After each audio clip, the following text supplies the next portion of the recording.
dead Americans? Was it because of a protest, or was it because of guys out for a walk one night who decided they'd go kill some Americans?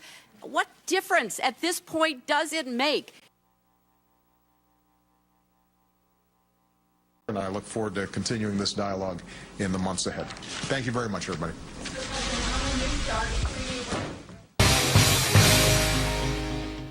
And I firmly believe that our state, I mean, as you know, that we made it to the news actually in 2010 when Tom Foley, if it weren't for voter fraud, I firmly believe he would have been our governor.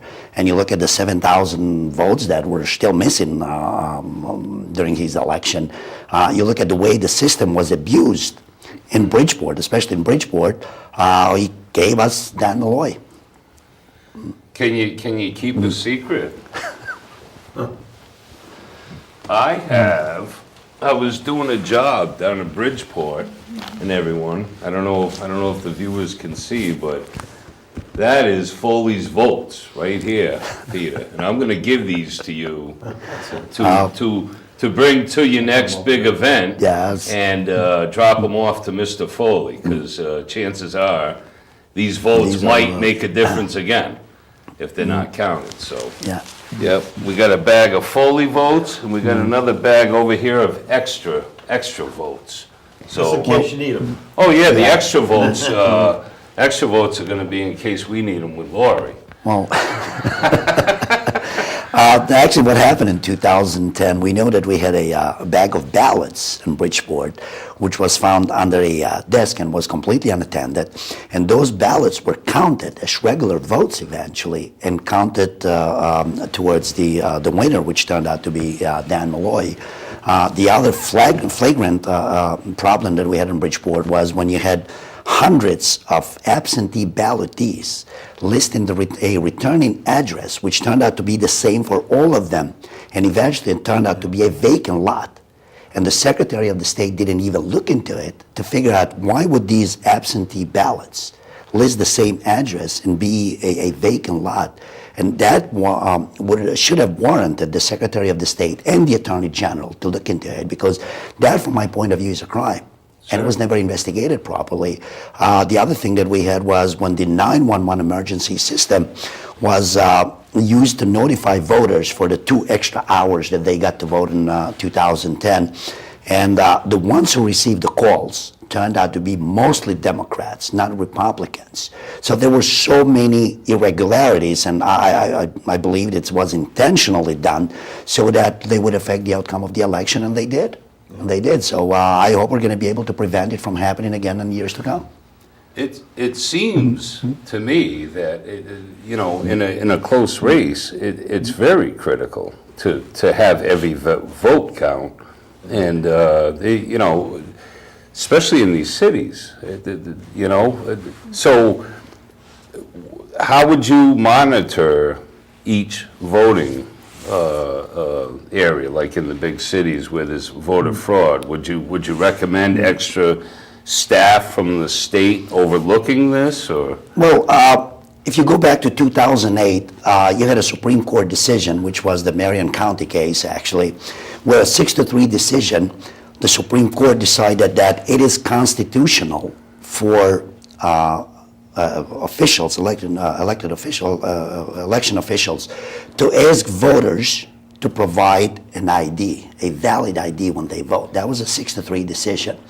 And in our state, when we vote for the presidency of the United States, we are not required to produce an ID. So we're going to have to start with that one first, that people should be asked to produce a state issue ID. Before they vote. Now, I know that the other side is going to make an argument that we're trying to make it harder for people to vote. But the truth is that the 24th Amendment of the Constitution provides that we have to provide those IDs to the voters for free. So there is no hardship on anyone to be able to obtain a state issue ID so they can produce it when they vote. And the other thing that we can do, we want to make sure that the ones who are registering to vote are qualified voters, U.S. citizens to begin with, and that they live in our state. Now, when you had the current Secretary of the State introduce measures to fight voter fraud, the first thing we got from her was election day registration. In other words, you don't have to prove that you live in our state. All you have to do, you have to show up on the election day, and you sign an affidavit that you live in our state and you want to vote. You don't have to produce anything else. And pretty much if you want to commit voter fraud, and if it's well organized, all you have to do is just get buses of people organized sometimes by the unions or others, that they would cross the state line and come and vote in certain counties and affect the outcome of those elections. So we just have to be careful of these things and hopefully be able to, root out as much voter fraud as we can. Sure. Wally?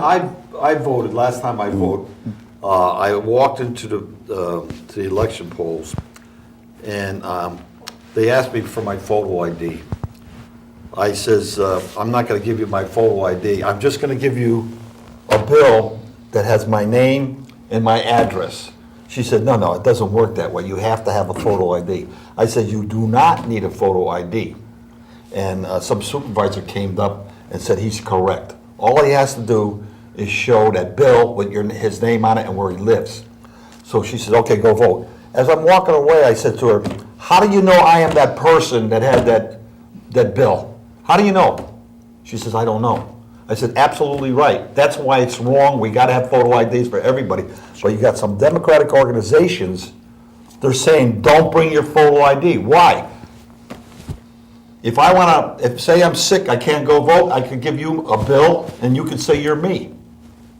That's how simple it is. So they're promoting voter fraud, the Democrats, and they've been doing it for years and years. Sure, if you were to go back, again, to Bridgeport, unfortunately, but in 2011, you had two Democrats during the primary, you had Finch and Foster, running against each other, and what happened was that Foster actually was accusing Finch of voter fraud. Now, when you have two Democrats accuse each other of voter fraud, you bet there is voter fraud. Yeah. No question about it. And what happened was this, the current Secretary of the State actually, she said she's going to introduce measures to fight voter fraud, and the allegations were filed against Finch. She winded up endorsing Finch. That's the way she fought voter fraud in our, in the city. So there is, every time that if you go back to 1997, if I'm not mistaken, the Attorney General has looked at 17 complaints of voter fraud in our state so far. And I believe that 14 of them were substantiated. Now, what all these substantiated cases have in common is that the ones who organized voter fraud in our state, they were very well connected and very well positioned political party operatives, and they were Democrats.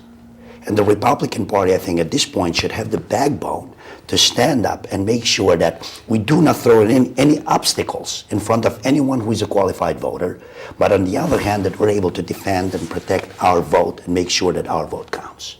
And I hope we're going to be able to do that.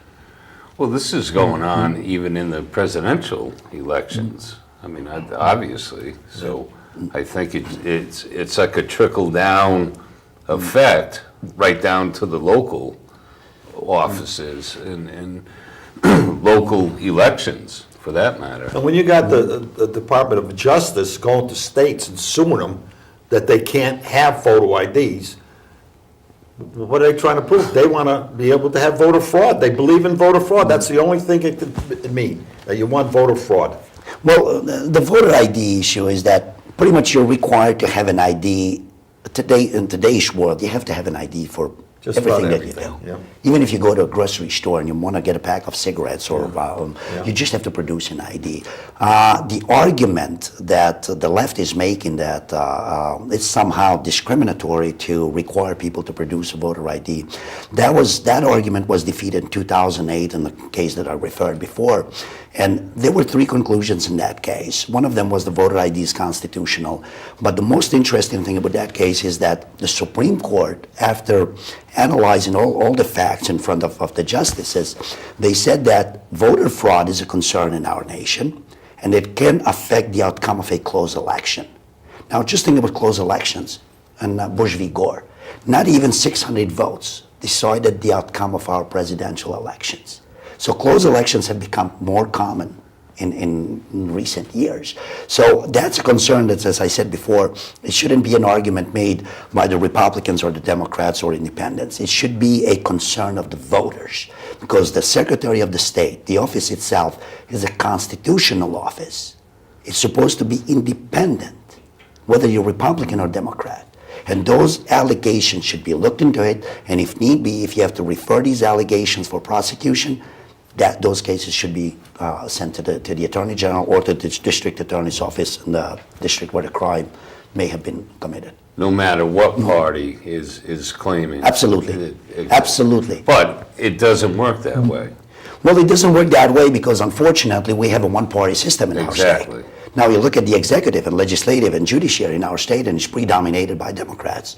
All the constitutional offices are held by the Democrats. So if a Republican is making a complaint, and the complaint is going to a Democrat to be investigated, most likely it's not going to be investigated, and that was the case in 2000.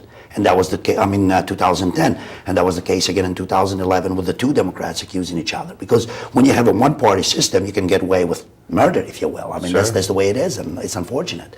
And that's why I think the Republicans, as a party, we came to our senses that fighting for these constitutional offices is as significant as fighting for the governor's office.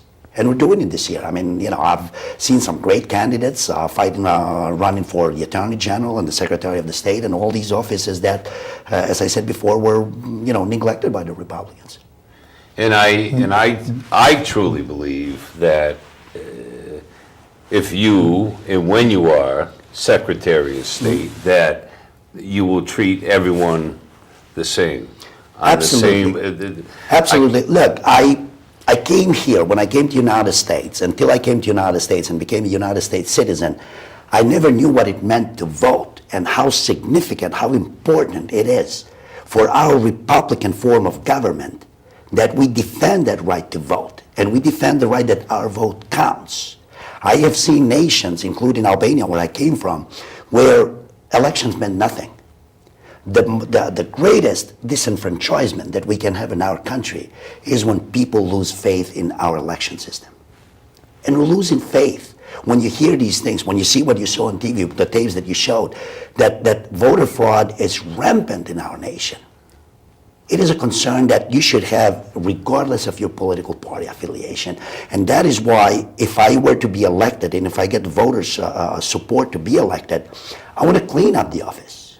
It has to completely be cleaned up. You really have to get to the bottom of this and restore the confidence of voters again that we have a clean and honest and fair system of electing the officers that are running for various offices. I agree, and I think you are the man for the job. Thank you. And I look forward to the day when we see Secretary of State Peter Lumaj. Okay. Right, Wally? I already voted for him. Thank you. Well, we are going to vote for you. And by the way, Lori said hi. Thank She's you. on her way up to Lebanon or wherever tonight. Couple RTCs. Yeah, it's a lot of work. A lot of work, It's a lot of and work. I couldn't be with her because I didn't want to miss 2 weeks in a row. Sure. So I figured I better get here and take care of business, So in return, I got a jacket on as if I was going with As it. if you were there. The only difference, I'm not wearing a tie and all that. I got my regular studio clothes on. So, Peter, if there's anything else you want to mention, certain issues, or we have done a little research on this Denise Merrill, but I don't know if you want to go there with that or Look, I'm not running against a person, the individual. I barely know her personally. Sure. It is the office that concerns me. It's the corruption within the office that concerns me. The way I look at Denise Merrill at this point, it's nothing else, nothing more, nothing less than Bysowitz 2.0. Her office, after Bysowitz left office and she was elected, we thought and we believed that she's going to root out corruption. As a matter of fact, she abused the office just the exact same way that Bysowitz abused the office, but on a smaller scale. So what we have done so far, instead of concentrating on the individual, we've been going to RTCs, the Republican town committees. We have raised over $65,000 in qualifying funds. We're about $10,000 short of qualifying. We're trying to get the Republican Party to realize how important it is that we take the office of the Secretary of State seriously this time. Because no matter who votes, if your vote is not counted, you're not going to win again. Yeah. And we want to make sure that that doesn't happen again as it happened in 2000.